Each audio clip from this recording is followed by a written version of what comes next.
Hi, I'm your host, Caleb, or Caleb the Spy on social media, and every day on social media, I do post about what I call album anniversaries. So on the Album Anniversary podcast, we take a look at a classic album, an album we love, or an album that's important to us on the anniversary of its release date.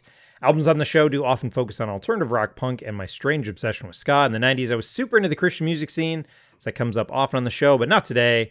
So today, I'm joined by Kylan. Kylan returns. Welcome back to the show. Hooray, thanks for having me back again. And you brought a guest. I did bring a guest, Reggie the Bat.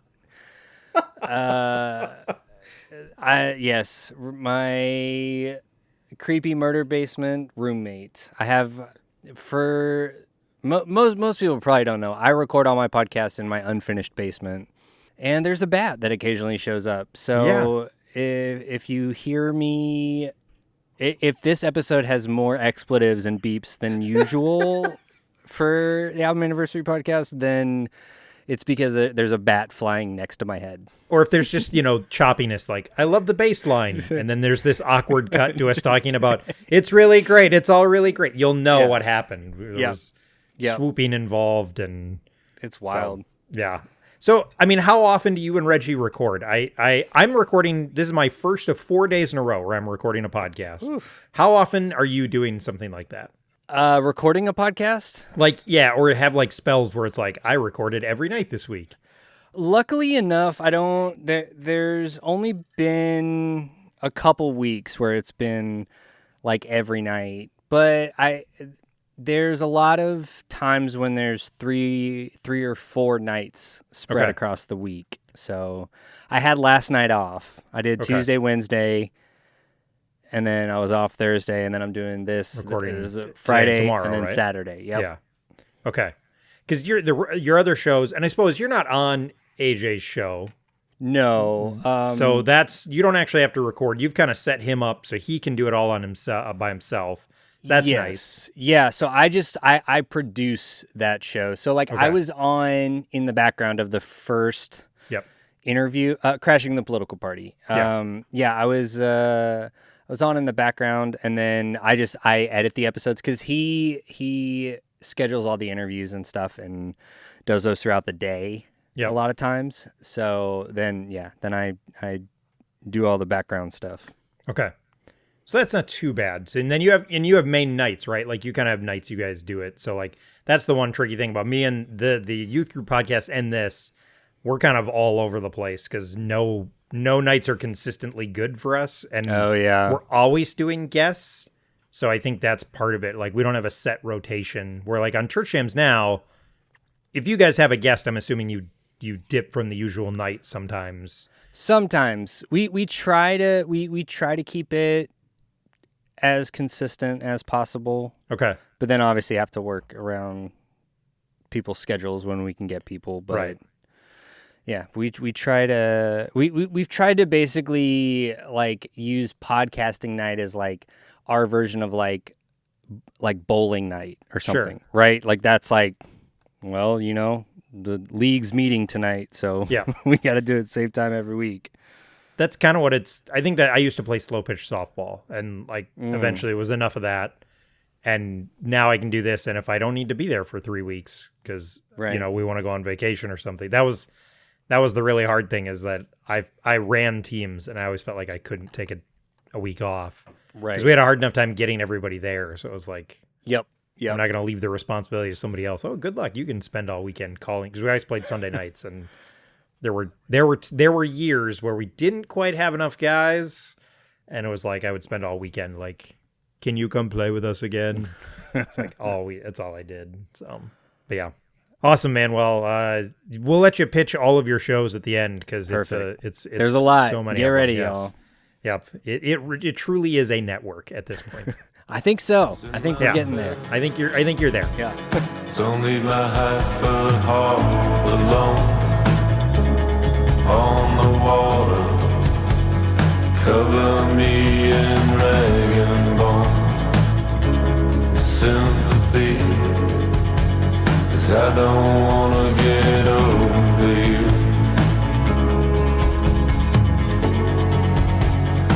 I don't wanna get over you. So this is High Violet by the Nationals, not the Washington Nationals. This is High Violet by the National. We'll see if I actually can get this right. So released May 10th in the UK. So that's the date I'm using, partially because it just worked out schedule-wise. I think that's the day we'll release this. Yeah. But also then released on May 11th in North America. So kind of two dates out there, but I'm going with the May 10th date. Love so it. 2010. So a 15-year anniversary. I think this is surprising to some people, potentially. This is their 5th album because Boxer's their first big one, I think. Yep. But they had a couple before that I don't people always know existed. So their 5th album, which is pretty cool. Yeah, because this was like, well, their first 2 albums are very much, well, and I don't know if we want to get into that here, but like their first 2 albums, for me at least, was like, I think the band, because they're from Cincinnati. Yep. But they were living in New York. And I think they were trying really hard to get into that like early 2000s, like hipster garage rock kind of scene, like Strokes, Yeahs, LCD Sound System, all that. So their first 2, self-titled and Sad Songs for Dirty Lovers, I think they were trying too hard to just kind of do that. And then it was their 3rd album, Alligator. That's right. That I think they had maybe mostly moved, or Matt Berninger maybe had moved back to Cincinnati. And then that's when they really kind of stepped away from that and just sounding like everyone else kind of in that scene and started kind of doing their own thing. I think that's where they really sort of took off. If you can't tell, The National is my favorite band. Yeah, this is going to be a little reverse for me of, I usually, like, when 5 Iron comes up, I'm the, like, I've got all the facts. Like, Right. I had no idea any of that, like, so this is going to be fun. I'm going to get to see it come out of somebody else. Well, it's fun for me too, because usually this is Josh on Church Jams Now, because I'm usually coming to it. I'm like, I don't know. I've heard of this band, Project what? 86? Yeah, I guess I know that, but it's like, oh, I got facts. I got physical media. Suck it, Josh. You are really taking his role on this. Wow. Yes, I know. It's it's awesome. nice to, He gets a shout out every time you're on the show, by the way. It's like a guarantee. Good, because he's my best friend, so. he deserves it. He does. So this was released on 4AD, and they have a long history of releasing kind of what I would just call alt indie rock. I mean, they're a long this is not a record company that is brand new. They've been around forever. I was going to list some of the stuff they've released, but I'm just going to tell people to go look at it because it's an endless list of great music that you can go find. So that's is that still their record label to this day, or have they jumped around, or have they gone independent? I mean, I think everybody switches. I think they've gone independent now. I'm fairly certain. Don't hold me to that. Okay. But I'm fairly certain they've gone fully independent. I think American Mary, I think, is their sort of whole umbrella of everything that they do now. Okay, because they all do solo stuff at this point. So, yeah. Okay. This was produced by The National, and it calls it out that it was assisted by Peter Caddis, as I think you may say the name. I may have that wrong. And he had worked with them on some of their other albums, but I think this is the first one where it's officially produced by them. I think I looked at the one before, and it was Peter Caddis and The National, and this is kind of, they really take over as producers on this. Yep. And specifically, Bryce Desner. Okay. Did a lot of it. And he's gone on now, if people are unaware, he's gone on to, he's producing a lot of stuff, a lot of pop stuff with Jack Antonoff. He's done the past couple Taylor Swift releases. Oh. So they got hooked up with was it Evermore, the pandemic, the 2020 Taylor Swift thing. So he's produced a bunch of stuff for her, and then Gracie Abrams. Like, he's getting into like pop music production now is kind of where he's living. Okay. So yeah, this is their first foray into that, and they, it looks like they had been kind of practicing, I want to say, and kind of working with it. And then obviously Peter Caddis was still around and helping. So this album produced 4 singles: Blood Buzz Ohio, Anyone's Ghost, Conversation 16. Again, I don't know why I have a hard time with this album. I want to call it High Violent. I want to call this Conversion 16. I don't know why. And then Terrible Love. There's kind of an alternate version that they released as a single after the fact, which actually surprised me that was not. That was surprising to me that was the fourth single off this. Right. I felt like it's the opening track. That's a obvious single choice, and it's a good song. We'll get to it later, but so that was kind of confusing. But 4 singles off the album, and then it reached number 3 on the Billboard 200, which that's throwing down. Yeah, I mean that's a big seller. It was certified gold in the U.S., so it has gone on to be. I don't know if it's their best-selling album ever. But number 3, again, this was a monster back in 2010. Yeah, it really was, man. Yep. And along with that was a bunch of high acclaim, AllMusic, which I think has got a user review system and an actual review. That was 3.5 out of 5. But the AV Club gave it an A. Entertainment Weekly gave it a B+. The Guardian, 4 out of 5 stars. What's some of the other one? NME gave it 8 out of 10. Pitchfork, 8.7 out of 10. So they clearly loved it. And Spin gave it 8 out of 10. So mostly pretty good reviews on this album the year it came out. Controversial take. It's a good album.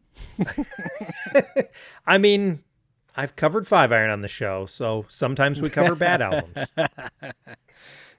Love it. Awesome. That's all of my facts. I literally went super high level. So are there other things you have that you want to add? I have some fun. Did you know there are some fun features in musicians on this album? I know of at least one. Okay, who do you got? I have the Sufjan one. Okay, yes, Sufjan was featured on this. I'm pulling out my physical media. Yeah.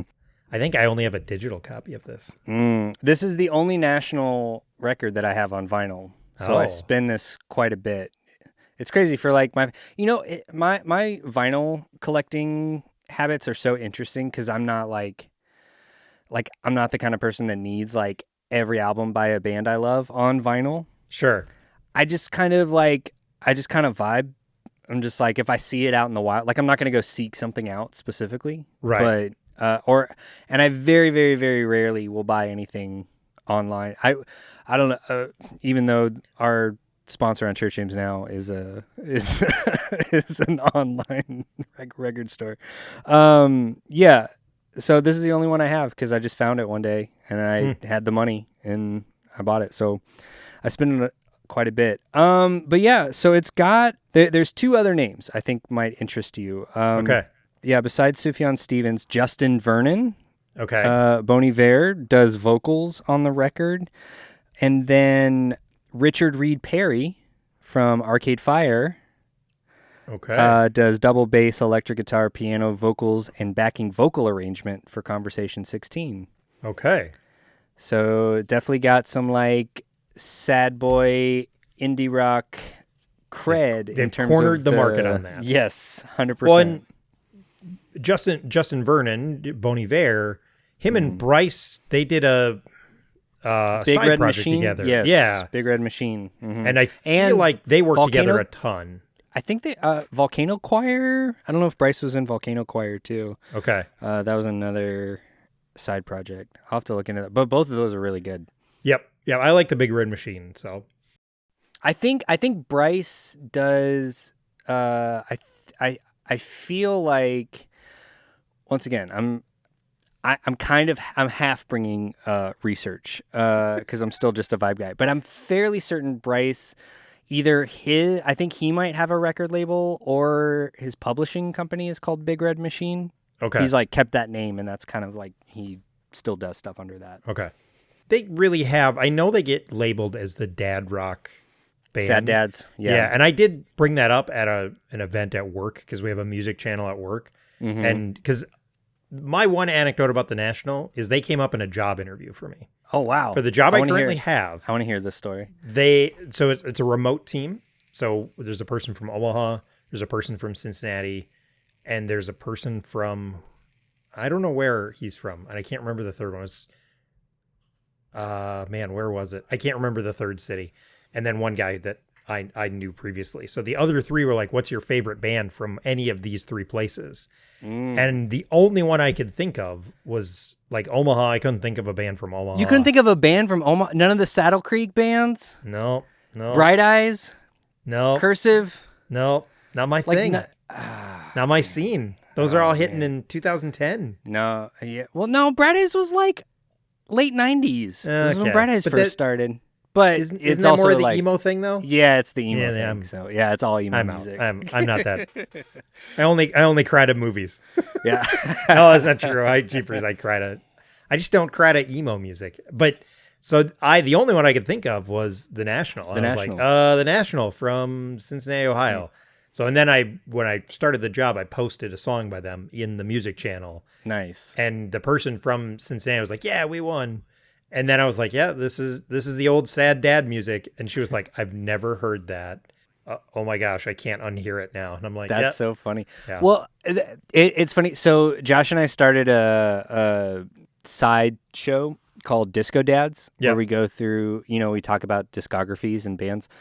And we originally were going to call it Sad Dads because we wanted it, because we both love the National, and we were going to just talk about the National. Sure. That's how much we both love it. But then, like right after we were kind of like playing around with that, the National released official branded Sad Dad merchandise. Oh, And so it's like, well, we can't do that. yeah." So they've leaned into it. Yeah. Yeah, which is good. I'm glad they have, because Mhm. it's not offensive, and it's kind of like there's a band called Neck Deep, which is like a fairly generic pop punk band, Yeah. and they sell T-shirts that say Neck Deep generic pop punk, That's great. and I kind of feel like, yeah, I love it. Just Yeah, own own it, it. guys. Just own it. Valleys of the dead didn't want to be your ghost, didn't want to be anyone's ghost, didn't want to be your ghost, didn't want to be anyone's ghost, but I don't want anybody else, I don't want anybody else. How did you first discover this album? Okay, so this was not actually my first National album. That's what I figured. Yeah. I feel like I've told this story now. There's I don't a think I've ever myriad- heard it. Oh, there's a myriad of places. Well, okay, you know what? There's an episode of the In Everglow show Okay. that's coming out where I say this. I think I gotta there's beat Eric to the Church punch. Hymns Now. I got the scoop. You got to beat me to the punch because I'm editing the episode. So you're probably gonna beat it by like 6 weeks. And yeah, there's a Disco Dads episode about that. But okay, so I never got the National, like Alligator, Boxer, like that whole era. I had like all of my cool hipster artsy friends were really into the National, Sure. and I just was not about it. I just didn't care. I was like, this is not for me. And then I was living in Dallas, and I had just so this was so Trouble Will Find Me was my first National record. That was 2013, 12 or 13. And this was the time I had Spotify, and Spotify was free and ad-free, and they were putting up full albums, like, so it was beating out Pandora in terms of that. And I had just bought, there was a new Haruki Murakami novel, and he's my favorite author. I feel like on all of my other shows, I'm just like, I lean in a little bit to the like Chaos Goblin dumb guy, Sure. but like in my off time, I'm so like a literate hipster. Sure. I've seen the pictures. so, you, yeah. you definitely are. Yeah. So I bought the new Murakami book, and I was so excited, and I wanted to listen to something while I was reading this book. So I sat down on my front porch, and I pulled up Spotify, and I saw that the National had a new album, and I was like, okay, I like the art. I was like, I don't know, maybe I'll just throw this on, because I don't really care about it. I can put it on in the background. That album, I had to stop reading. I just listened to that album and chain smoked cigarettes. I smoked a whole pack of cigarettes and listened to that album like 4 times in a row, and instantly fell in love. But then I was pretty convinced for a while that I was like, okay, well, this is like a one-off. Sure. Like, because I don't like the National, but somehow they came out with a good album. Sure. And then eventually, you know, I started going back, and High Violet became like a pretty close second to Trouble Will Find Me. And it was all just like through streaming and stuff, and through just being obsessed after that one listen. And yeah, so what's funny, it's not my favorite National album, but it has my number 1 all-time favorite National song. Wow. I don't know if we want to, yeah. And my number 7. So 2 songs in my top 10 are from this album. Okay. Awesome. So you were you were late to this because Trouble Will Find Me is 2013. 13, right. Yeah. And then I went back. Okay. And I was like, oh, this is really good. And then I went back and I was like, oh, Boxer's really good. And I went back and I was like, Alligator is okay. It's got some good stuff. And then I went back further and I was like, not for me. Yeah, but it's interesting to me. So the National fully is my favorite band. They beat out Death Cab for Cutie. I think I talk about this because I did a Hear You Me, which you've done. Oh, okay. In Everglow. And one of the questions Eric asks is, do you see this band, you know, being knocked out of being your favorite band? Yeah. And I don't think so. They beat out Death Cab for Cutie, used to be my favorite band of all time. But with every passing release, I've now gotten to the point where the amount of Death Cab albums that I love versus ones I don't care for are about equal. Okay. And the National, they keep releasing stuff, keep changing. They released 2 albums in 2023, which is crazy. Sure. And even if I don't fully love everything up to the level I love High Violet and Trouble Will Find Me, the amount that I love versus not love is still, that ratio is still pretty high in the love side. Yeah. I mean, that'll do it though, right? Like still producing, like if Death Cab is on the, you know, just not connecting with the new stuff, right? Like that old stuff has to be that much better than to kind of hold that attention. Right, exactly. And so, that's, I will say, I'm not a huge National guy, but I think, well, yeah, you called them the Nationals earlier. yeah, exactly. That's just me being dumb. Like that has more to do with that. But like they do continue like to produce. Like they're not hitting this like, well, now we don't know what to do. Right. And, you know, let you know, and so we're going to do a concept record that's just like, I'll pick on the Foo Fighters, a band that I used to love. Yeah. I think they kind of ran out of like, can we just keep on doing this dad rock thing? Like this kind of a little edgy dad rock thing. And they Right. started having to have every album had to have a gimmick. And every, and I owe a lot to Dave Grohl musically in some, in weird ways. I mean, heck, my wife walked down the aisle to Everlong. So Yeah. I still have a strong appreciation, but like when I saw that start to happen, that every album has to have a gimmick, I was like, you're kind of running out of things to do. And, Right. you know, where I just don't feel like that's true for this band. Well, here's what I think is the secret to the National and their staying power. It's twofold. I think it's Bryce Dessner and it's Matt Berninger. It's interesting. They so don't have, like, I feel like their philosophies are so different, but it's so not a typical like Lennon McCartney thing. Like, I think they're all, but I think that one, this speaks to their like Midwest guys. So they're all just like good dudes. Sure. And I think Bryce getting really into like neoclassical composition. That's like his whole like Philip Glass and all that kind of thing. Like he's done a lot of that kind of stuff. And I feel like is sort of the musical director of the band.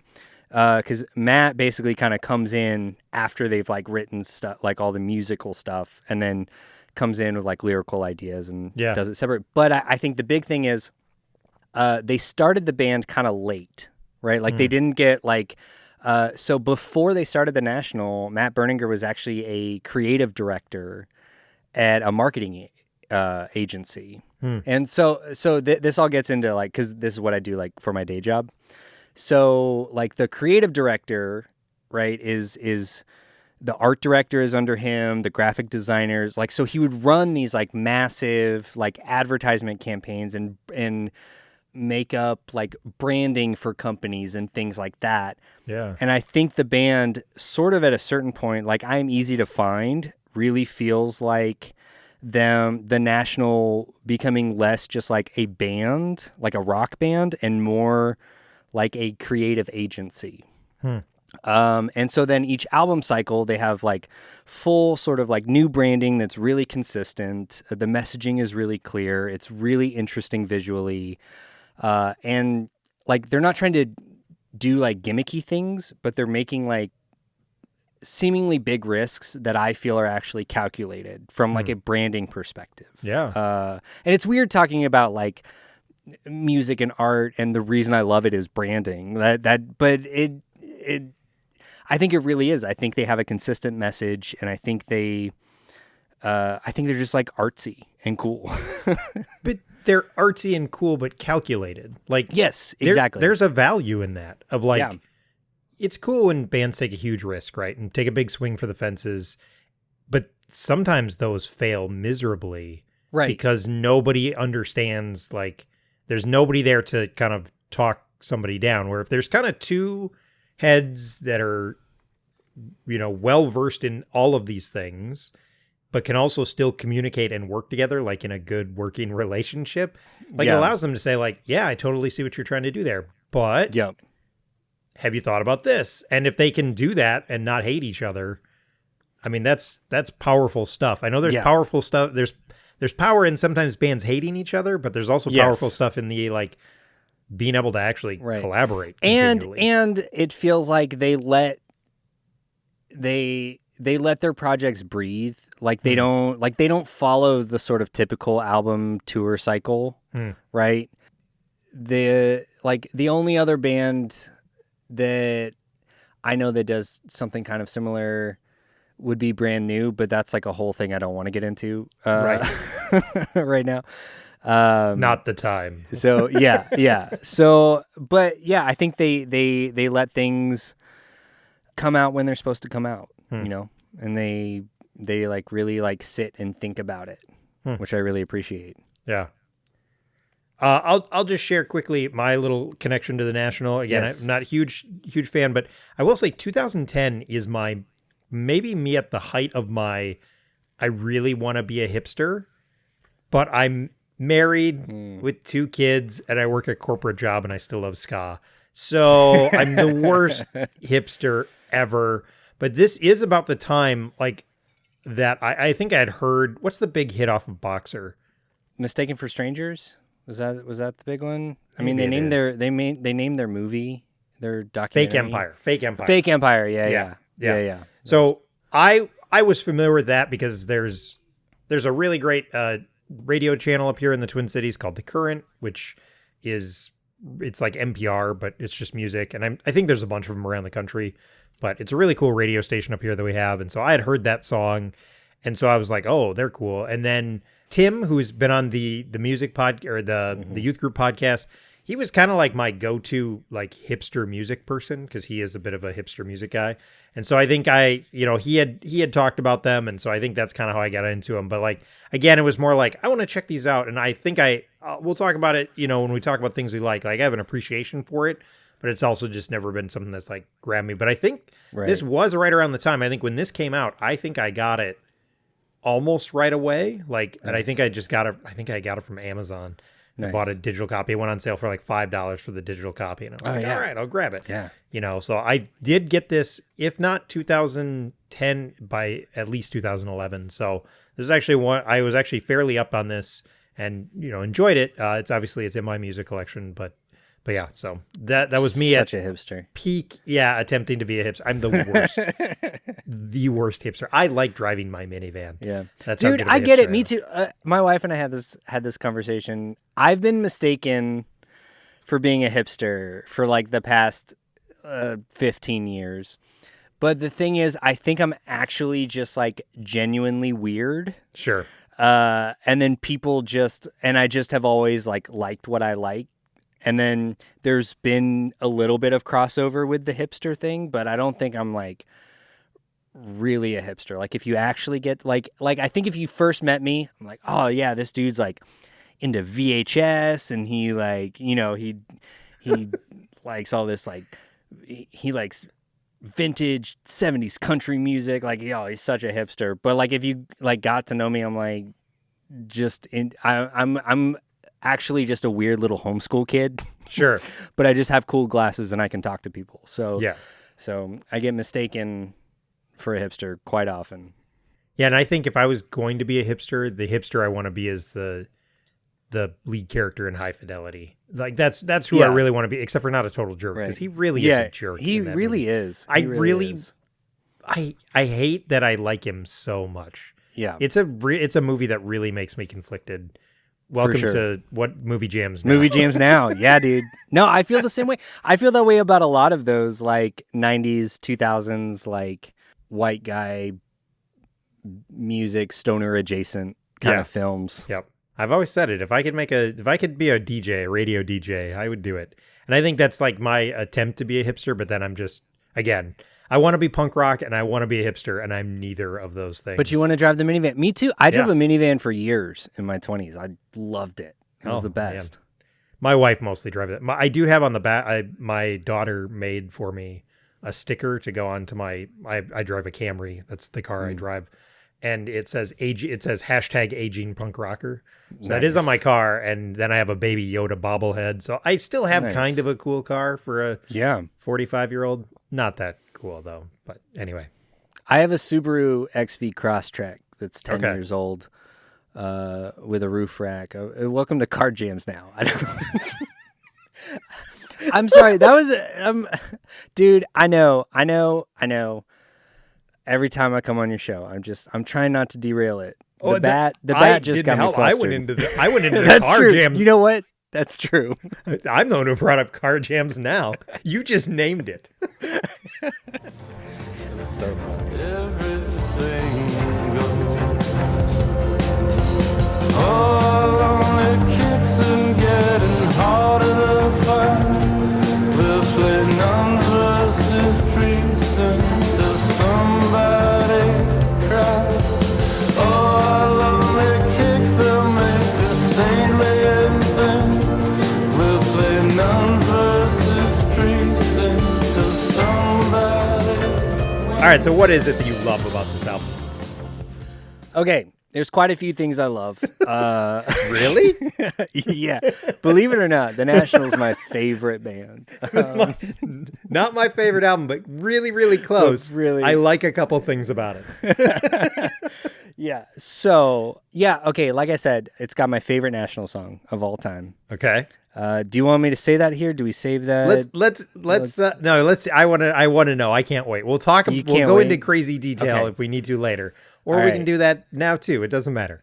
Okay, my absolute number one, by a wide margin, favorite National song of all time is Blood Buzz, Ohio. Okay. Okay. It is so good, which is, it's funny because like, okay, so I just recently saw Copeland live doing the In Motion anniversary tour and did a podcast about that album. And what I love about Copeland is like they're secretly a rock band, like secretly a heavy band, you know, because like they have these like soft piano parts and Aaron sings so beautifully. Yeah. I think people have this sort of perception of them, but really they can get pretty heavy. Yeah. And the National, I feel kind of similarly about. Like they're a really, really, really chill band for the Yes. most part, but they can go hard. And a big part of that is their drummer. Their drummer is one of my favorite drummers of all time, Brian Yeah. Deffendorf. He is so tight, and the song is so fast, and it brings so much energy. Like Yeah.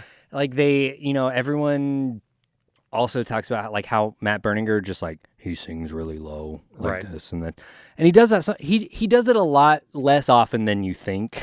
Like he sings a lot higher than most people like remember. But this album just has a ton of energy, a ton of life. Yep. It's got some of my favorite just lines. I don't really ever know what Matt is talking about. I'm not a lyrics guy. Yeah. But I think his lyrics fit kind of perfectly with my vibe of like feels vaguely literary, but like really simple and just sort of metaphor. Like I know he knows what he's talking about, and Right. I don't really care what he's talking about, you know, like because it just sounds good, and I think it's cool because he's not a trained musician, and I think his vocal delivery, part of why I love it, it reminds me a lot of some of my favorite hip hop. Because some of my favorite hip hop artists are not trained musicians. So when they deliver their lines, they're just feeling it. Like me as a trained musician, like there are certain lines that I think even like he's far from my favorite, but the first thing I can think of is like Kendrick Lamar. Sure. The way he delivers lines where sometimes he's ahead of the beat, sometimes he's behind the beat is so like I learned all the rules of how music is supposed to go. So it is hard for me to break. Like he comes up with things that and like phrasing and delivery that I could never do in a million years. Yeah. And I think Matt is very similar with that. I think he's not like a traditional sort of like musician. Yeah. And so, yeah, he comes up with line readings that are just crazy. Well, even part of that is I feel like what I noticed when I went through the lyrics is that is there any song on here that is verse, chorus, bridge, chorus? I don't No. think so. It's like verse, pre-chorus, chorus, refrain, Right. chorus, verse, post-chorus. Yeah. I mean, it is. It's Well, it's and all that goes over back, the place. like I was saying, that kind of goes back to the magic of like the music that the band is coming up with too, Yeah. because everything is almost it does feel very like neoclassical of like it's almost like a suite more Yeah. than like a traditional like pop structure. And then Matt adds a whole other element on top Yeah. where he's just kind of all over the place. When they deliver the music to him, do you know, did they, and if you don't know, this is fine, do they put in like placeholder lyrics? Like where they, No. oh, so they No. just deliver, here's the song. Just pure Okay. like that part of the band is like just the music. Okay. And he is like fully like lyrics, melody, like that's like- Interesting. and he writes a lot of lyrics with his wife too. Okay. Because that's what yeah. Five Iron does that. Reese has always just done lyrics. But Yeah. he gets songs delivered to him with With like placeholder. somebody singing, so that's one of their songs that we just talked about it recently is I actually like the placeholder lyrics way more than Yeah. than the actual lyrics that he went Yeah. with. Yeah. you Yeah. know. But yeah, so Interesting. that's really interesting that they Yeah. just kind of handed over to him. So And it shows just like a lot of trust within the Yeah. band, which is part of what I love. well, and maybe that just goes back to the willingness to work with each other. Like, Right. like there is it's funny how cool that feels. Like just that like we're not going to have this contentious relationship, and there probably are things, right, that they battle about because they're passionate, but I really like how they are never a wall of sound. Like I've said that before that I Yes. really hate the wall of sound production. Yeah. I don't know, Like the Chris whenever that Lord-Alge, started, Like, yeah. but he was I kind of the- don't feel like they have that. Like I feel like Yeah. you can hear everything on Everything. this. And Yeah. it's complex, and I say this often, but and maybe this is why I like certain albums, but I feel like it's very, very complex and rich, Yeah. but it also feels simple. Yeah. Like, it doesn't feel like, until you like really sit with the headphones and then you're like, oh yeah, I hear those strings now, and I hear those horns now, and I hear this, and I hear the drum fills. Oh, the drum fills that he puts on this thing. I mean, yeah, it's just, so it's really interesting how it can feel both of those ways. And I think that's another real strength of them. Well, also too, I don't think we talked about it, but so the two guitarists in the band are brothers, Yep. and then the rhythm section, the bass and drums, are brothers. Yeah. Yep. So it's like the brothers and Matt. And so I think there is a sort of like familial consistency Yeah. too, where the rhythm section is always like super locked in, and then Yeah. the stuff on top is so complex, but it's also just like so locked in Yep. that I think maybe comes from, probably playing together since they were children. Yeah. You Well, know? you say consistency. I see 5 members. Mm-hmm. Full Yeah. stop. Like Yep. that's Yeah. impressive. I don't care what anybody says. That's amazing. To your first album Yeah. is 2001, and now 2 albums in 2023. So they're over 20 years, and Just it's those 5 guys. members. Yeah. That's incredible. And they have They're no Newsboys. different- Yeah, amen. Sorry, I had to take the dig. I totally Yeah, derailed you. yeah, I'm so sorry. Yeah, no, it's perfect. And they're really good about like bringing people in. Like, they have a lot of horns in the band, and they've been pretty consistent, like with their horn players and having them come on tour and stuff too, like their horn section. But what I think what's interesting about is it feels like there's no ego from anyone in the band. Yeah. Like I think like Matt Berninger is an incredible frontman, Yeah. but I think he's just as happy like not being a frontman. Like I think he just kind of was like, well, I can't play an instrument, so like this is what I can do, Yeah. And I think they all, they all just trust each other and have no ego and understand where they are and how they all fit together. That's amazing. Of everyone. With my kid on my shoulders, I try not to hurt anybody out loud. But I don't have the drugs to sort. I don't have the drugs to sort it out. Sort it out. All right, so obviously the National's a super important band to you, but why is this album something that's important to you or something that holds up for you? Well, it just, this album is just all bangers, but it's like it's That it's so sneaky. It's such a sneaky, like literally it's one of those. So I probably listen to this. So Trouble Will Find Me, I listen to so consistently. And I don't but I listen to this album. I mean, I probably throw this on just in the living room once a month, maybe. And still every single time Terrible Love starts and I'm like, this song is so good. Yeah. Man, you know what? I think just this album's really front loaded.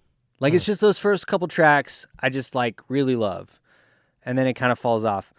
And then the second side starts. I'm like, oh no, this song is like so good. Oh wait, no, I know all the words. Oh no, this song is so good. Oh, and then this song is so good. And then it just like keeps going and then it's done. And so, yeah, I mean, it just, what's the length of this? Cause it's I have it as 47 minutes. okay. So it's not like crazy long and it feels fast to me, especially because it's got some songs that aren't just like it doesn't go at breakneck speed, No. but it's confident in what it is, I think. And it just I don't know, it just really holds up. All the songs are just so good. You mentioned Blood Buzz, Ohio. Mm-hmm. And I think that and Fake Empire are, like, if you asked the general public, like just people who are aware of the National or who are kind of into music but are not like crazy fans, I think those are the 2 songs that they're most known for. Yeah. Like, I probably couldn't have told you Blood Buzz, Ohio was the title of that song without having to go back and look it up. Right. But the second it comes But you on, know it. I'm like, yeah, this is... Yes. It's all about the drums too. That song is all about the drums. Yeah. And it's like, it's so simple. There's no like crazy drum fills. It's just like so much energy just coming in that do do da do da do da, like just constant through the whole song. It's So I So think good. that's what makes this such an it's not just that song by any means, but when you have that song on here, like I'll say it again at the end probably. Is there, if you're talking the biggest bands of the 2000s, you've got to start to include them. Yeah, Like, for sure. maybe they're not selling out like stadiums the way Taylor Swift is, Right. but with rock dying, I mean, you've got to, I think you have to start including them, just the consistency. And yes, they're never going to maybe get that crazy broad audience. I think the Frat Boys are probably never going to, Right. be down with them the way they are. But- But I think they're getting there. Speaking of Taylor Swift, that's a big part of it. So Taylor Swift loves The National. That's why she reached out to Bryce to produce those 2 albums. And then she had, I mean, their number 1 highest streaming song on Spotify by a lot is Coney Island, which is a Taylor Swift song that features The National. Okay. Interesting. Yeah, so as she kind of moved into her, like, done with the pop thing, I'm going to be like an indie princess or whatever, she has highlighted them quite a bit. And so the Swifties are starting to figure out, they're starting to fuck with The National. Sorry, they're starting to mess with The National. It wasn't the bat. It was the curse word. It was just The National is so good. I don't know if you know this. They're my favorite band. No, you the perfect guest. I was carried to Ohio in a swarm of bees. I never married, but Ohio don't remember me. I still owe money to the money. All right, so this is gonna be a tough one to answer, and we're already been talking. Again, if the edit doesn't give it away, we just had like a 20-minute conversation about something. So we're really focused here on us on a Friday night, just hanging out. So, what are some of your? This is gonna be really hard not to say all of them, but what are some of your favorite tracks from this album? Okay, well, okay. And if you just got to go through them all, that's fine. Well, okay, I gotta start off. I gotta start off that Is this your favorite band? guy, I don't know if you know this. This is my favorite band. Okay, Oh. but the first song, "Terrible Love," makes my list. So I have this weird thing. Josh and I have talked about this so much. Another shout out. Josh just needs to be on the show. He's been on the show, just yeah, not I know. with me. I know. I know. But Josh he and needs Caleb, to- we got to get something done. for sure. Terrible Love, one of the reasons that I love it so much is that I have a weird thing about I love songs that talk about spiders. Okay. I can't explain it. I have there's no reason except I think saying the word spider in a song is cool as hell. So like that song just it just starts out, it's great. It starts out so chill, just with that like phasery electric guitar. I think there's an acoustic with like some distortion, some like overdrive on it. But then he starts talking about, he says, "Terrible Love, I'm walking with spiders." I'm just like, yeah, give me more spiders. Other songs on my spider playlist include Spiders by Love Drug, Spider Webs by No Doubt, Spider Song by Say Anything, Lullaby by The Cure, and the Spider Bite song by The Flaming Lips. So there's more songs that talk about spiders than you think, but I love it. It's a great album opener. I'm the album opener guy. I'm like, this is perfect. We're like starting out chill, talking about spiders, and then the song goes crazy at the end, right? Yeah. Like it just like they start adding delay on the drums. It just like the vocals, the high backing vocal parts, like it just gets me jazzed, man. It's utterly epic is my note. Like it is absolutely an epic song. The way it builds, I mean, it shows off. I mean, it's kind of weird to say like, oh, let's just show off all of our talent in the Right. first song. Like- and then like you still got 10 more.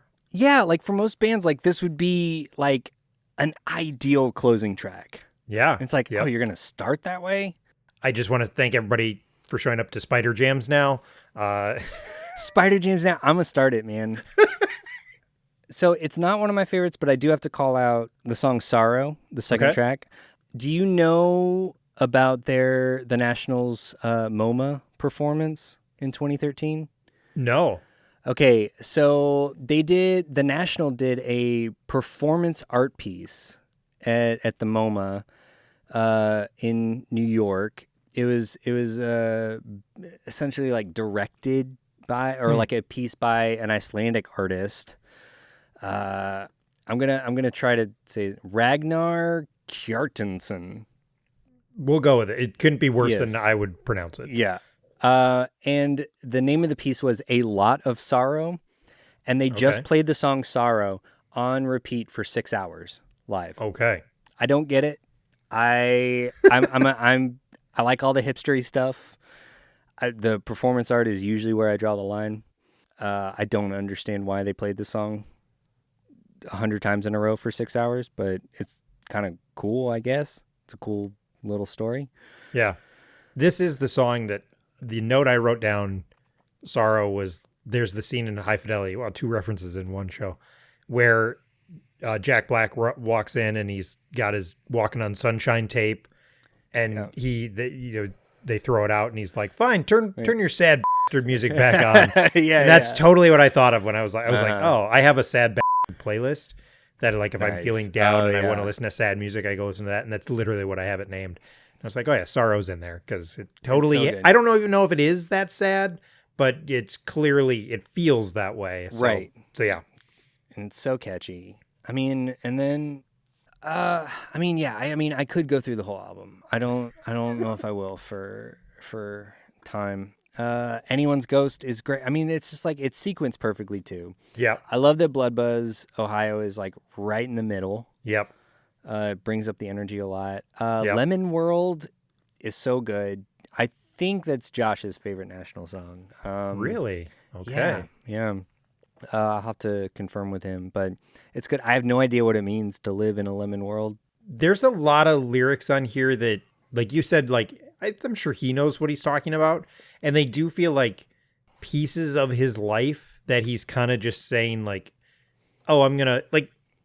If you were to just read the lyrics, you'd think like this guy has like been divorced 17 times. Yes, And I don't exactly. think that's true. No, he's Like, been happily married for like Right. 25 years. Like, like he so writes most of I these feel like with there's his like wife. this storytelling almost that he's going through. Like, oh, let's So I don't know, because like there's all sorts of stuff in here that is like, does no relationship ever work for him? And you just know that's Right. not true. So it's Right. I think it's a great ability to tell that stories and make them feel believable. Right. Like it honestly, like his lyrics, like they remind me of novels more than anything. Like it reminds me like a lot of like modern American fiction. And I think like I don't know, I get like John Updike vibes from a lot of his stuff. Like it just feels like he somehow is able to write story songs, but not in the like traditional sort of like country western Johnny Cash kind Yeah. of story. Like it does like once again I said before, like it feels very literary, and I think that's what I'm trying to get at. Like, but it Yeah. doesn't feel like flowery, like a lot No, of not at all. so like we cover like a lot of like metalcore bands and stuff on Church Names Now, and that seems to be the problem with a lot of their lyrics. It's like very flowery prose that Right. doesn't actually mean anything. And I think he like Matt Berninger has a real like understanding of metaphor and a real restraint, I think. Like he could easily explain this, but he doesn't need to. Right. So And I think he kind of just goes with it. I mean, because like, yeah. I'm sorry, but like Conversation 16 feels like, I mean, if you read the lyrics, if you would take away the music and just read it, you're like, this is a zombie song, right? Like, Right. but I don't think he's trying to be anything he isn't. Yeah. Like, it just feels like he wanted to write this song. Like, maybe he's chuckling a little as he writes it and as he sings it, but it's also totally serious. And he's just like, all right, this is how this came out. And I'm not trying to like be ashamed, because like some people who are like in close to the hipster crowd would have been like, this is a little too much. Like, Right. it's a little too weird, and I'm just not going to do it. But he kind of just goes with it, and it totally works. And it's like, Yeah, you know. and I think part of that too goes back to what I was saying. Like, musician, songwriter, frontman of a rock band is sort of like a second career for him, right? Yeah. Like he didn't start out like getting famous for songs he wrote when he was 19. Like he was like a full-grown adult and was just kind of doing this because he was tired of doing the other thing. So I think there is like a level of detachment from it where I don't think he's like as precious about everything he's like trying It's a to great convey. way of putting it. Yeah. Yeah, like he's just like, I don't know, I think this is cool. So like let's do that. And I kind of love that. Yeah. So I will say Little Faith is the first song that I noticed some like this amazing drum fill. And then I was like, I wonder if every song has something like this. And I don't know if every song has one, but They pretty much do. almost every one does. And it is because I don't know about you, but like when I think of drum fills, I think of like punk rock. You think of and, big, like, flashy, like rock and roll drums. Yeah.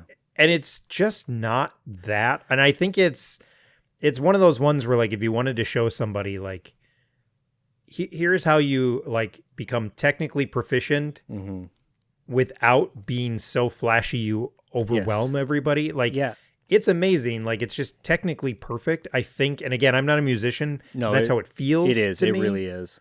But like, yeah, that was the first one that I noticed, and I was like, I should just listen to this one time and just listen for drum fills and see how many songs have one, because it's just there's so many great moments on this thing. And the thing is, like, though, like a lot of the stuff that he plays, like he plays with the intensity of a rock drummer, but with the dynamics of a jazz drummer. Like he plays like pretty soft. Like when you watch them play, like he looks like he's not breaking a sweat. Like he just kind of like sits there. You're like, how are you doing that? And then, but it hits just like really hard. I don't know. I don't know another drummer that does that to that extent. That. But the drums really are a huge. That was honestly my biggest problem with 2 Pages of Frankenstein by The National is they didn't let him drum. Like there's a lot of like fake drums, like super programmed drums on that album. Yeah. And I was like, the drummer is like he's like the superpower of that band. I feel like It's definitely like, because I think Matt's voice gets, if you were, again, I'm gonna play the theoretical game of you go ask 100 people, we're going to play Family Feud, what do you think about when you think about The National? I think Matt's voice is going to be the thing that is most commonly known. But like, yeah, I think you're right. Like, I think because of because so many of their songs are mid-tempo, very few people are going to say, who's the star of this? It's the drummer. It's just not what you would naturally think of. But if you 100%. want to stop and kind of take a step back and listen, you realize like, oh no, he's I don't know, they're all pretty great, but like he is the star of this, and I think so. It's so unique for a mostly mid-tempo band. Exactly. That is my big thing with The National, as opposed to like a lot of bands that kind of started out similarly. I think I think Brian, I believe, is the drummer. He just crushes it every song, man. Brian, so good. yes, with a Y. Brian. I know a lot of Brians with Ys actually. So interesting. Also Bryce with a Y. Do you know any Bryces that don't have a Y? I only know one Bryce, and he was a work relationship that I didn't really know. I just knew who he was. You knew of him. Yes, I knew of him. I talked to him a couple times, but yeah. So I always got to talk about the closing track. Yes. And my first note was I was listening to England, and I was like, this should have been the closer. Yeah. So like, it's another song. There's about 4 of these songs I wrote down the note of like, what a great crescendo. And I think that's another national trait that like songs build and they have these great crescendos. And at first I was like, I still maybe would put England as the closer because I just think it's a little more epic. But I've heard, I did a little bit of research for my own show, and the Crybaby Geeks, because I'm not even going to attempt the first word of that one. The closer is actually something that they still use often as the closer for their That's shows. what I was gonna Not say, every so- show, but Yes. there's still whole years. I was Yes. looking at setlist.com where they closed every show Yep. with that song. So clearly this is a song that's important to them Yeah. to close out stuff. Yeah. It's so I've seen them live once Okay. for my birthday in 2017. Okay. It was really fun because my wife bought tickets to that show in Seattle. We lived outside of Portland, and we took a train up there. And she went in fully expecting. She was like, "Oh, this is like really cool for Kylan. Like it's his favorite band." But she's like, "I'm just kind of along for the ride." Sure. And then she became a huge National fan at that show because we had just spent we spent all of 2016. We lived on the road. We had this little camper, Okay. and we traveled. See, once again, the hipster thing, right? Yeah. We had like this little vintage camper. We like renovated, and we lived in like national parks and stuff, and worked remotely. But I drove for most of that, right? We did 26,000 miles, 15 states. We did like a whole thing. I drove for most of that because she had to work. 90% of what I listened to that year on the road while we were driving was the National. Okay. And so I incepted National fandom into my wife because we go and they start playing all the songs and she's like, "I know this song. Oh wait, no, I recognize this. I love this song." She's like, "How do I know all the words to this song?" I'm like, "Because I've just been playing them in the car for a whole year." And she had no idea. And she's like, "Wait, I think I love the National." I was like, "Yes." But they ended with Vanderlyle Crybaby Geeks.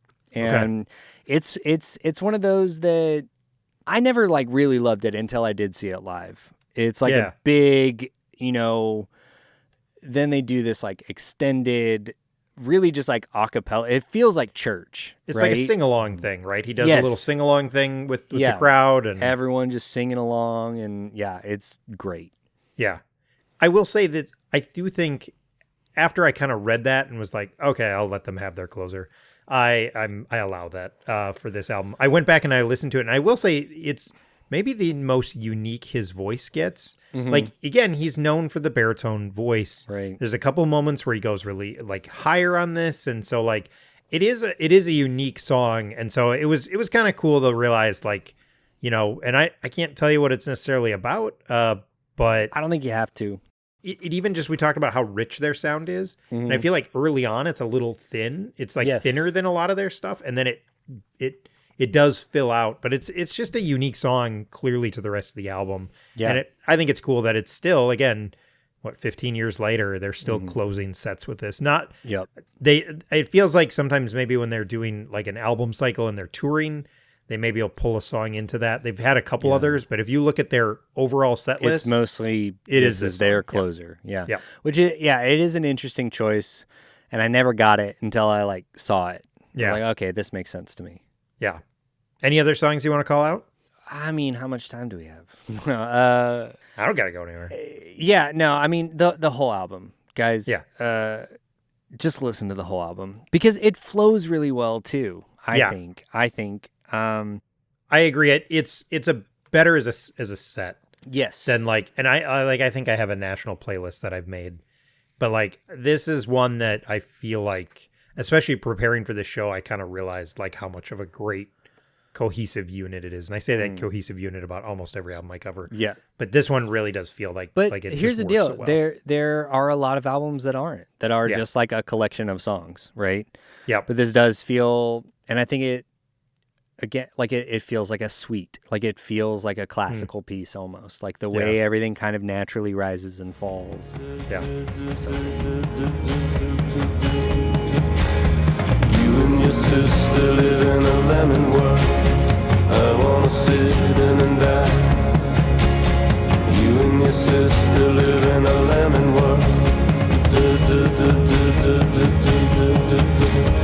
You and your sister live in a lemon world. I wanna sit in and die. You and your sister live in a lemon world. Let's do our last question then, even though I feel like we totally just answered it. But 15 years later, is there anything you haven't said that you would try to say to somebody to convince them to go back and check this album out?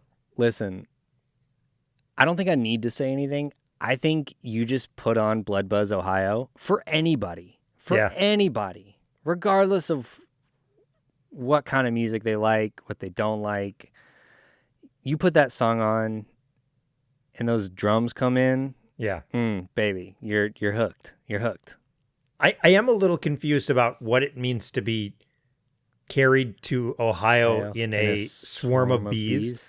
Like I'm sure it means something. Right. But it doesn't matter, man. It doesn't. It's so interesting how, like, I think I knew what it said, but then I actually read it and I was like, it really is carried to Ohio in a swarm of bees. Yeah. And I was like, I don't know what that means, but it sounds perfect. Right. Like, yeah, how exactly. Something so wacky. Yeah. Sounds so good and cool. It feels like, once again, this goes back to, so my favorite author is Haruki Murakami. Sure. And what I love about him as an author, so he's a Japanese author, and a lot of his books are rooted in magical realism. And so the thing I often tell people, if they haven't read Murakami, is all of his books are like super long. Well, he's got some really great short stories too, but most of his novels are super long. And I hate the first 2/3 of every novel. Like literally every time I read a book of his, I'm like, this is the worst shit I've ever read. Why am I? Because he goes into so much detail about the most banal things. Like 1Q84 is a book of his. He's got literally 30 pages that describe a man cooking noodles. It's 30 pages, and it just goes through the process of a man in his kitchen cooking noodles. And Wind Up Bird Chronicle starts with like a guy folding his laundry, ironing his laundry. He sees a cat outside. It's like this like really mundane kind of thing. And then he very, very, very slowly starts dropping in these little clues of like there's something else going on. There's maybe some sort of like alternate reality. There's something weird. There's some like Japanese mythology kind of stuff like coming in. There's like a weird sort of unsettled feeling mixed with a very like mundane, banal feeling until it just explodes at the end, which is very similar to a national song. Yeah. And I think Matt does such a good job with his lyrics of doing that too, of like mixing seemingly like pretty mundane kind of things with like just like a little hint of magical realism that I'm just like, and you don't have to necessarily fully understand it because a lot of the world is unknowable, right? So just be a vibe guy. Like you can't know everything. So just be a vibe guy. Take that, TJ. Yeah, exactly. The funny thing is TJ also loves Murakami. That's one of our things in common, but I don't know if he appreciates it the same way. He's definitely not a vibe guy. No. That pass has been revoked. Yeah, he's the anti-vibe guy. He's played it twice, right? I can think of at least one time where he's been like, no, on this album, I'm just going vibe guy. Yeah. Yep. It happens occasionally. Yeah. But yeah, I think that's you know, honestly, like Murakami and the National are so inextricably tied in my mind. But I do think that they're getting at the same sort of thing of, you know, just these like crazy weird metaphors mixed with like everyday stuff. Yeah. I think it's cool. And I said it a little bit before. I think, especially if they continue to produce at the level they are, they're going to end up going down as one of those great rock bands. And maybe never the like height of just because of where rock and roll is at. Like, Right. Maybe not at the height of some of those other like U2 or some of those things, but like I think they're going to go down with this discography that people are going to look back at and go, well, jeepers, they just delivered over and over and over again. And they're kind of a band's band to a certain extent. I totally see that. It's almost the like Brian Eno Velvet Underground thing where he said, you know, no one bought like only 30 people bought Velvet Underground records, but every one of those people started a band that you love. You know, Sure. like it's a similar kind of thing. Like I think they're low key super influential. And I think they want to keep it that way. That's kind of part of what I love too. But that's kind of part of their charm. Yep. Is I don't think they have aspirations to be anything else. But I think though what makes them maybe more relevant is the word I would use, is that they're not Radiohead. Like this is, I think they're generally pretty an accessible band. Mm-hmm. And I think this album in particular is very, very accessible. It really is, yes. You don't have to be a super, like, I'm not a musician. I can't play anything, but I can pick up on the musical things that they're doing.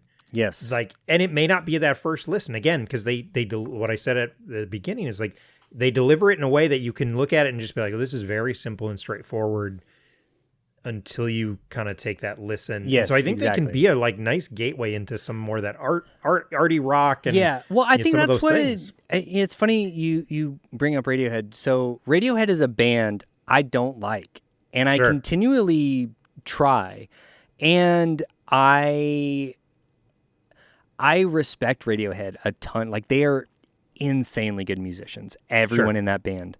It feels really heady to me. Yeah. And the National, and the thing that I need to connect with musically is like, there has to be some sort of heart to it. And I do feel like the National has that. Like, they've got the heady kind of distance thing, but there's some combination of like Matt's voice and the way the band all plays together. Then there is like an emotionality to it, even if it's like a vague feeling. Yeah. Absolutely. That I just really connect to. Yep. I get it. It's not for everyone, but I do feel like the National does sort of get this exactly what you were saying. Like, I think they're more accessible than people maybe think at first. I think so. But there's also, if you want to go deeper, you totally can. Yep. It's the perfect balance for someone like me, where I'm a huge music nerd, and you can just vibe to it. Like, you can just put it on in the background, or you can like dig into it if you want. Or you can make it make you feel emotional. Like, you yeah. can kind of hit on all three of those things, and you can kind of let it do what you need it to do. Exactly. At each your breast, I was a friend. At each your breast, 'cause I'm evil. 'Cause I'm evil. Seriously, so if you're just joining us again, we just talked for another 20 minutes about something. So I'll throw all that on the Patreon. But so that's our breakdown of High Violet by The National, again, celebrating a 15-year anniversary, released May 10th, 2010 in Europe, and then May 11th, 2010 here in the United States. Well, I'm assuming you're listening to this in the United States, because I haven't gone global yet. Not yet? You don't have any Lithuanian listeners? I think I have maybe, I don't know. I have somebody from Japan who checks in occasionally. All right. I try not to look at the numbers too much, because it's just, I don't want to have to answer that question to my wife. How much time are you spending on this for how many listeners? Let's not talk about it. No, 100%. All right. So where can people find you online? You've got hundreds of shows. What's the best way to get connected Hundreds. with your network and the things that people should be checking out?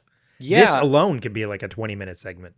I know. I'm gonna keep it brief. Okay, if for whatever reason you enjoyed my ramblings, I have a sort of DIY podcast network called Please Repeat Podcast. So if you go, it's a channel in Apple Podcasts.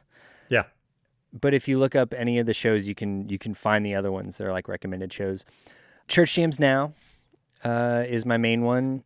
I'm also co-host and producer on In Defense of Kesha, which, Caleb, you're going to be on pretty soon. I'm excited about. Then there's also, if you want more music talk, I'm a producer on Eric McClanahan's show, The Everglow Show, which is really fun. And then if you want something a little different, I also produce Crashing the Political Party with Dr. AJ Simmons. who's been on this show quite a bit. Yep.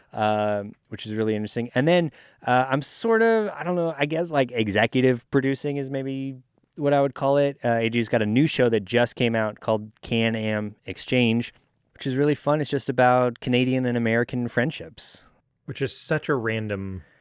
I know. How you guys stumbled upon this is. I don't know. It was all him, man. It's all his idea, and it's great though. The first episode just dropped. Love it. We've got some more guests coming up. That's going to be fun. So yeah, check out any of those shows. I will be happy if you listen to any of them. And I will link to the network in the Sweet. show notes. I think I've figured out how to do that and how to find it. It's not. If you go to Apple and search for it, it shows up right away. So it is an easy way to find all those shows if you go do that. The funny thing is, I did very recently re-listen to my first episode with you on here where we talked about Funeral by Arcade Fire. Yeah. And you asked me... I don't know if I want to think about this. Well, no, you said, okay, you have Church Hymns Now and In Defense of Kesha. Do you have any other podcasts? And I said, I don't have anything right now, but check back. I'm guessing if you allow me to come on the show again, I'll have more podcasts to talk about. And lo and behold, Sure enough. here we are. I do have more indeed. So No pressure. If we I find also- another chance for you to be on the show. I've got a new single that I recorded last year. I've been trying to get on streaming for like the last year, but I've been having lots of issues. My old albums are like off streaming for some reason.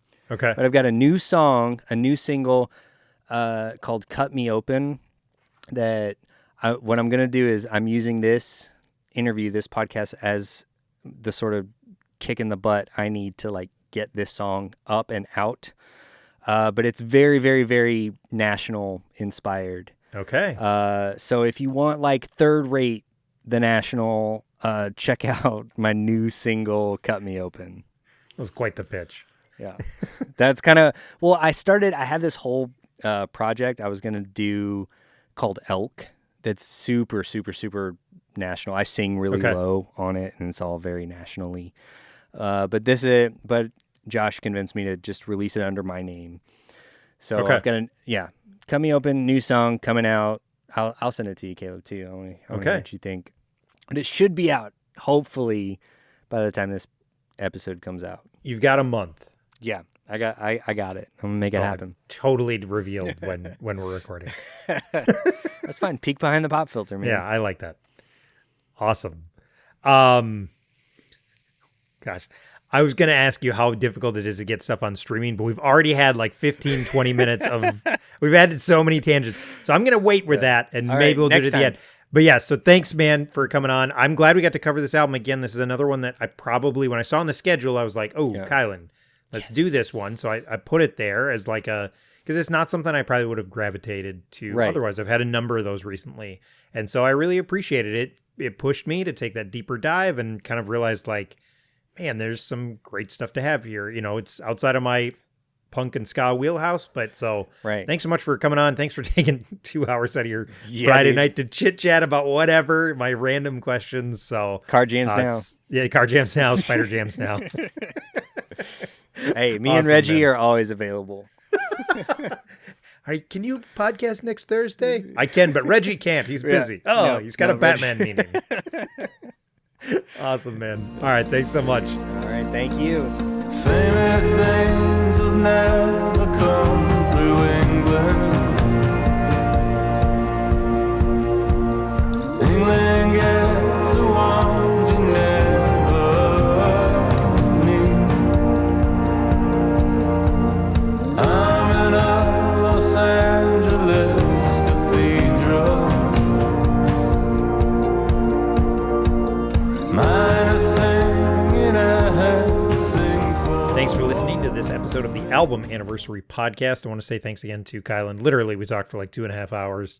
I'm going to throw some of this up on Patreon, and just awesome. Just so great to talk to him. Great insight into this album. Again, I said it before, not an album I probably would have covered, but I saw it on the schedule and I thought, I want to have Kylan on the show to talk about it. So thanks again, Kylan, for taking time out of your Friday to sit down and talk with me. Really, really appreciate it.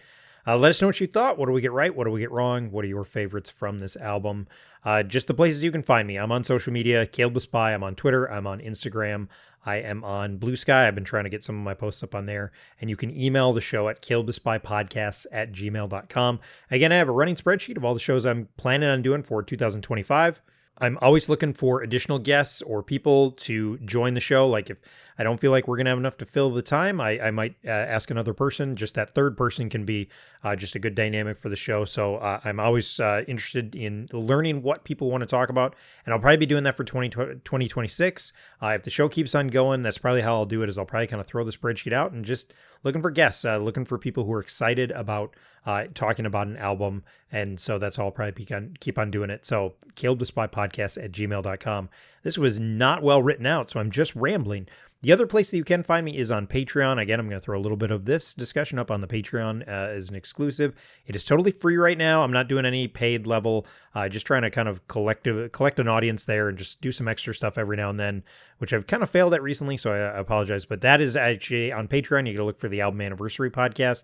And again, totally free. So if you're already on there for something else, just go ahead and subscribe to mine, and you'll just have a little more access to other things. And again, social media can be fickle, so I'm trying to find a place to do my own thing over there. Please subscribe and share the podcast. Please leave a rating or review. It's an effective way to spread the word about podcasts. It's come up a couple times, but I do have another podcast that I do with my friend Scott. It's called I Survived Youth Group in the 90s. We just try and interview people. Kylan's been on the show. We just want to hear where people are at. We want to hear about that youth group experience, but also kind of the story of how you got to where you're at. We're not worried about where you're at if you've left the faith entirely or you're still at the church you were raised at. We're not worried about that. We just want to hear your story and a chance to share your experience so we can learn more about kind of the varying experiences that people have had from when they came out of youth group till they are today, and kind of how that youth group experience has impacted your life. All right. Thanks again for listening, and we'll talk to you soon. Then the line, cry, baby, cry. Oh, the waters are rising. There's still no surprising you. Then the line, cry, baby, cry. Man, it's all been forgiven. Swans are swimming. I'll explain.